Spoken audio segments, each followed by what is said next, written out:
Good day, YouTube. Once again, welcome to Bishop's Blast. I'm your host. I go by the name of Dr. Mebane, where we dive into what I consider a sanitized version of a YouTube channel where we talk about all things firearms related. Now, I'm not a subject matter expert by any stretch of the imagination. I'm just an overtired Navy guy who loves the Lord and has quite the affinity for all things that go boom. So do me one real quick favor, if you don't mind hitting that subscribe button. And for all of you that have already done this for me, I salute you as you're helping me chronicle my 2A journey. And also, since I'm already asking for favors off rip, go ahead, do me another quick favor. Go ahead, tap that like button for me. Share it with someone. I just want to thank you for continuing to go with me in this journey.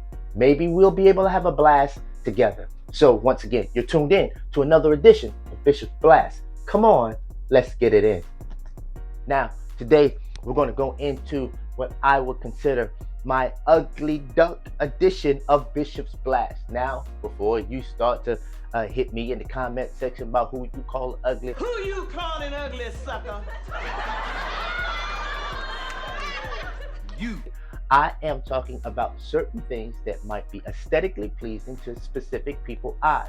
I also believe that beauty is in the eye of the beholder. I do believe that certain things that look good for one person may not necessarily look good for the other person.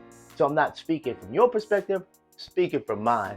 But I've recently had a lot of opportunities, got caught in the airport a couple of weeks at the range, people asking me, hey, what is a good gun for me to be able to carry, pocket carry, put in my purse? What is one of those guns? And I want to use this as a quick example because one of the things that they usually present to me is this.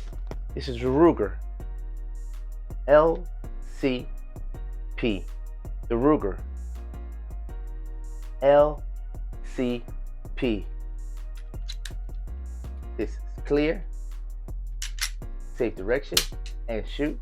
The Ruger LCP. This is an internal hammer fire pistol, polymer framed, and it shoots 380. Nothing wrong with this. Now, someone that wanted to use this as a secondary firearm, if somebody wanted to use this as something that they're just pocket carrying, for all of you that have also went back to my previous video about I think it was a short that I did, what do you carry to the mailbox? That was a joke. It was just a joke. But this might be something that you just, you run into the store, you don't want to holster up, and you just want to put this in one of those little internal pocket holsters. There's nothing wrong with this. Something that you want to put in the purse.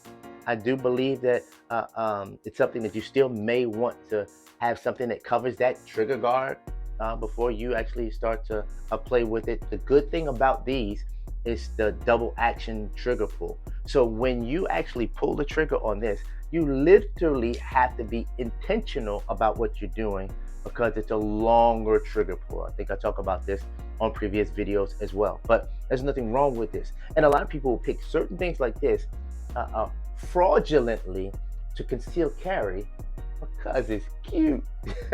I don't know about you. I'm not looking for something to protect me because it's cute. I want something to protect me because it's effective. I want something that protects me because it's reliable. I want something that's going to protect me because I believe every time that I pull this trigger, it's going to go bang. So I don't know about you. Now, this might be something that's cute. You probably can get these things in different colors, and there's nothing wrong with that. I just want to let you know, when it comes down to picking a firearm that you're going to utilize to possibly protect you and a loved one, you may not want to put cute at the top of your priorities when it comes down to what firearm should I use. This was just a quick example because this is the ugly duckling edition. So I wanted to talk about something that doesn't look good, but I kind of enjoy it. I kind of had a good time with it at the range. I haven't found purpose for it specifically with me, but I really do enjoy taking it to the range and shooting. So I wanted to bring something out in here. I feel like there's inclement weather. I'm not a meteorologist, but what I wanted to be able to present to you on today is Beretta's PX Storm. That's right, Beretta's PX Storm. This is Beretta's PX Storm. This is the full size. We do have a compact. It is clear, state direction, shoot. Beretta's PX Storm. Now, I'm gonna let you know certain things why this is a good firearm, a reliable firearm, and a very user-friendly shooting firearm for me. The few things that I do like about it, this is a polymer frame, a hammer-fired a pistol, chambered in 9mm. The one thing about it is it does come with a safety and or slash decocker. The trigger pull in double action is about a 7 to 9 pound trigger pull, and when it comes down to single action, it's like a 3.5 to 4 pound trigger pull on the Beretta PX Storm. This is something. It looks big. It looks clunky. It doesn't. I think even if I put a light on it, it does come with a Picatinny rail. It just doesn't look that aesthetically pleasing to me. But when I took this thing to the range, man, did I have a good time shooting the Beretta PX Storm. I really, really enjoyed shooting it.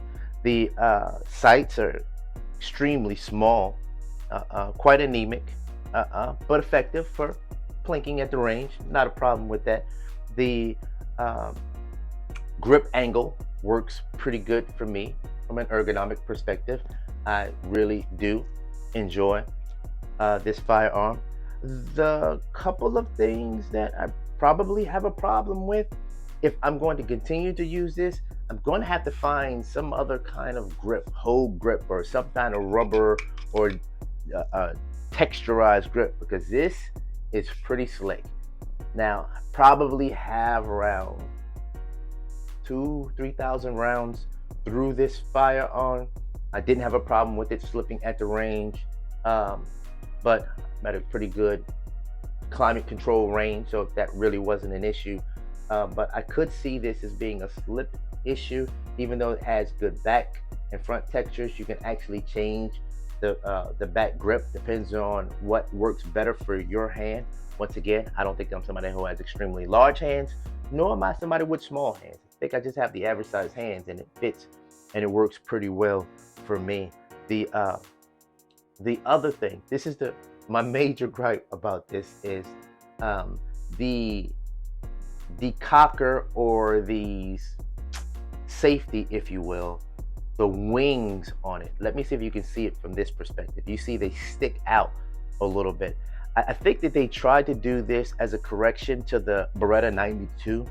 I think that the concept behind it was good, but when I generally rack the slides from the back, if I'm racking it from the front, it's not bad at all. And once again, I want to let you know, slide is like butter.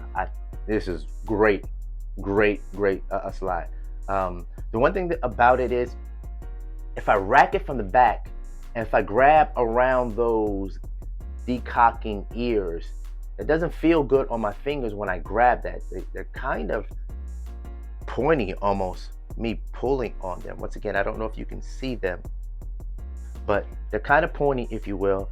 So it's not something that I probably use. So once I change this, I think that there's a aftermarket decocker that you can buy that actually makes this more suggestively smoother to the actual slide, that I'm probably going to replace on this. But it's probably one of my bigger issues. Now, before I go, I need to let you know the one thing that I really, really enjoy about this, and the reason why I think this is such a good and smooth shooter. This has a rotating barrel on the inside. I don't know if you can be able to see this, but when I pull it back, the barrel under the slide actually rotates while it's going, and I think it is what is utilized. So it's not like the normal Browning firearm pistols that we see that go straight back and forth, but the barrel actually rotates. And I think it really helps mitigate. I think Beretta actually says up to 20% more of a lesser felt recoil that's mitigated because of the rotating barrel. I don't know if it's 20% or not, but I do notice that it is a whole lot less recoil. So if anybody has a problem with with recoil, number one, probably work on your grip a little bit. Number two, there's nothing wrong with getting the Beretta PX Storm. The full size, I think it actually comes in a compact. I probably won't be getting the compact, but this is something that I really don't mind plinking around. And if I had to, feel pretty comfortable in utilizing this to protect me and my loved ones. So if you're thinking about something and you're not caught up and you're not so vain and you don't really mind how it looks, why don't you go ahead, give it a try. Cop the Beretta PX Storm. Let you know, it'll change your life. Once again, I want to thank you for tuning in with me to Bishop's Blast. I think I announced yesterday some giveaways that are getting ready to come. I'm doing week after week after week. I'm thanking each and every one of you. Continue to share as my channel continues to grow. It is only because of you. I do want to give a quick shout out also to Mr. John Nesbitt. He actually is a firearm instructor in Southern Maryland, and he's been doing a good job with some of my friends that have been going over there getting their Maryland wear and carry or their HQL. So hey, if you're looking to get some good training, you know how I feel about training. If you're looking to get some good training, I want you to go ahead and look up my man John Nesbitt. He's an excellent firearms instructor, and I really believe he'll be able to help you out as well. Once again, that's my time. Once again, coming into Bishop's Blast. Thank you. Every Tuesday around 4 p.m., I'm dropping something new. It's not because I have to, it's because I love to. And I can't wait to see you on the next version of Bishop's Blast. So once again, you just stay tuned and be blessed.